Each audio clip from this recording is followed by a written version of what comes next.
Good evening, Weather First meteorologist Gary Frank with an update as it was relatively quiet Saturday after we started off with loud thunderstorms for a few of our southern areas early this morning after midnight. That has come and gone. It's obviously a lot cooler, and now we have clouds that have been around with us through most of the day, and that's what I want to take you to take a look at some of that from Weldon Spring, even the sun making an appearance to some degree in Cuba. Now, for the entire month, I mean, that's been the big story, how warm it's been every single day above normal. One day in the 70s, 2 days near 70.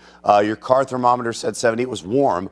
There's no doubt about that. We hit 54 today. That was after midnight. And then, of course, the front moved through. But, you know, for the most part, we're going to start to see things cooler for the next couple of days. That means through 10 days, though, 49.7 is our average temperature, is the warmest start we've ever had to the month of February on record.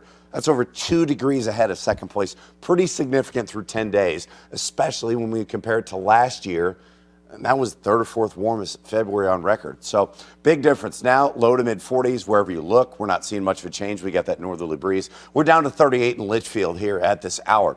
Overall, the clouds and moisture has pushed south. That moisture that interacted with that front last night provided an opportunity for some rain for some of us. Not much in the city, but clouds have been around with us throughout the rest of the night. You'll see eventually clouds will separate by tomorrow morning, and that's going to cool things down.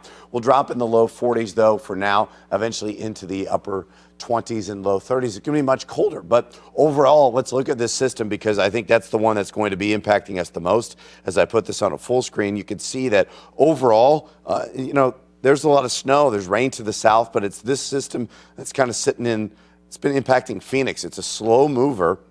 And what you're going to notice here is as this system continues to gradually push our way, it's going to track a little further south. That is going to provide areas to our south with a better opportunity for even a little snow here ahead. So I want to fast forward to Monday because I think it's important because obviously tomorrow's a big game. Everybody's going to be paying attention to that. They forget about watching the news or paying attention.